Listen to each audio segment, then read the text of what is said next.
So what happens to kids who leave third-rate public schools for the job market? They run into yet another government-imposed roadblock, the minimum wage. I used to work in a store like this. I didn't eat a ladder back then either. I was 15 at the time, but I've been working since I was 10. As a shoe shine boy, dishwasher, fruit picker, and other odd jobs. But I wasn't the exception. My whole crowd worked. Back in those days, just about any kid who looked for a job could find one. Today, in ghettos like I grew up in, 70% of black children who look for jobs cannot find them. That's a shame, because a first job means much more than pocket change. It's a chance for a start, maybe in a store like this. Most of the kids that you give jobs to, they hold them for a long period of time here, you know, and I wish I could give more kids jobs, because I have kids constantly coming up to me asking me for jobs, you know, and I can't give them the jobs that I wish I could give them. For a small employer to hire a young, inexperienced worker is a risk. The grocer who hired me could afford that risk. I only earned $1 an hour, but that's all I was worth. I didn't have any experience or skills. Today, with an effective minimum wage of nearly $4 an hour, the risk of hiring a young, inexperienced worker may be too expensive to take. If there were a lower minimum wage, I could hire maybe 2 or 3 more. The minimum wage law is a perfect example of the pattern afflicting poor black people today. The government, in an attempt to protect poor people, often creates new obstacles for them. In the 1950s, the minimum wage was only $1 an hour. Given the price level at that time, that meant there was virtually no minimum. Starting in 1961, Congress began to push the minimum wage higher. In effect, the law forced teenagers to ask for more than they were worth. As it became more expensive to hire young workers, black teenage unemployment soared. By 1982, the effective minimum wage, including Social Security and other payroll taxes, was almost $4 an hour, and black teenage unemployment stood at nearly 50%. Other factors contributed, but the minimum wage did a lot of the damage. I'm going to be looking out for 3 black males, ages 12 to 14 years. The minimum wage may seem like a small thing, but if government had prevented me from working as a teenager, as it prevents so many kids today, it might have altered the entire course of my life. If at that crucial time I had gotten into the habits of the street rather than the habits of working, I hate to think where I might be today. Of course, many black people have made it in recent years, especially those who have finished college and entered their professions. But many others, on the lower end of the scale, trying to get solid blue-collar careers, have run into government roadblocks that work just like the minimum wage law. I drove a cab back in 1957 for a while. I made about $125 a week. Drivers in Philly now tell me they make about $250 a week.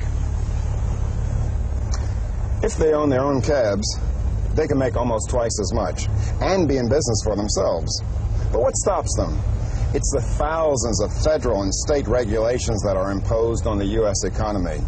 In Philly, the number of cab licenses is restricted by law. That makes them scarce and expensive, almost $20,000 apiece at last count. If you can't come up with 20 grand, forget about driving for yourself. In Washington, D.C., you can get a cab license for less than $50. As a result, 90% of the D.C. cabbies own their own cabs, compared to less than 50% in Philly. Fares are lower, the drivers keep more, and of course, more people can get work as drivers. If a cab driver had to pay $20,000 for a cab here, the poor cab drivers couldn't drive a cab. There are 10,000 cabs in D.C. Over 70% are owned by blacks. In New York and Philadelphia, blacks own less than 20% of the cabs. Government licensing closes the door to economic opportunity. Nearly 1,000 occupations in the United States exclude people who do not have licenses. Sometimes the licenses cost money. Sometimes they require the applicant to pass complicated tests that have little to do with the job. Sometimes getting a license requires a friend in the business. All those licensing laws do just one thing: keep outsiders out. Those outsiders are often members of minority groups. Back during the 30s and 40s, there were practices that were rampant in the South, particularly in the former slaveholding states, where blacks were specifically excluded by predominantly white unions.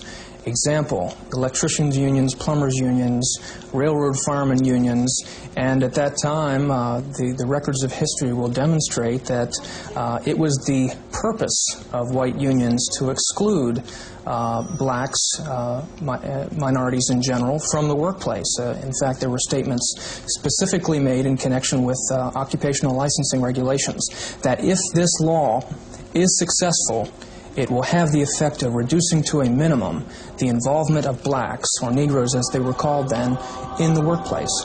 This is the Mount Zion United Methodist Church in Washington, D.C. Back in 1880, when Washington was still a segregated city, this beautiful building was built by black artisans, black plumbers, carpenters, and masons. And mind you, all working under black supervision. So are many other important public buildings in this city and in cities throughout the South. Today, that sounds remarkable. Even now, black people have a hard time breaking into the skilled construction trades. The fact is, in the late 1800s, black people were better represented in many of the skilled trades than they are today. Today, such blatant racism is illegal, and many union leaders would like to see more black workers in union jobs. But again, good intentions don't always produce good results. The effect of the government endorsing collective bargaining and the closed shop concept within the union movement was that it basically locked in place, to a large degree, for a generation or two to come, white domination of unions. And when you confer upon a union, in effect, monopoly rights to bargain collectively for the entire workforce, they in effect can lay out the conditions, they can set the price for their labor, and they can control entrance to that particular industry. Restrictive labor laws are just like minimum wages in some ways. In effect, they force inexperienced workers to charge more for their labor and thus keep them from competing for jobs. There are many examples, but one of the most infamous is the Davis-Bacon Act, passed in the racist days of 1931, but still enforced today. The Davis-Bacon Act is a 50-year-old law passed during the Depression, the purpose of which was to prevent employers from undercutting wages at a time when it was very much a seller's market in employment, a very high unemployment rate, and it was a worker protection act. Now, it's very much outdated today because the Davis-Bacon Act, 50 years later, has become a union protection act. The net effect of the Davis-Bacon Act today is that it favors union construction firms. Most blacks are in non-union construction firms or are independent tradesmen. Davis-Bacon excludes them from most government contracts. Of course, the government also has programs to help black people get jobs. Between 1960 and 1980, the government spent almost $90 billion on job training and jobs programs. 30 million people went through those programs. The result, unemployment among the targeted groups went up, not down. Good intentions just don't cut it. It is morally outrageous for government to be cutting off the ambitions of those trying to climb the middle rungs of the economic ladder, whether as cab drivers, construction workers, masons, or manicurists. After all, hope is the most important thing that people can have. But what good is hope when people try to break out of poverty just to find that the rules of the game are stacked against them? And where do people end up after the government denies them chances for a decent education or a decent job? In the clutches of the worst government roadblock of them all, the dependency of the welfare system.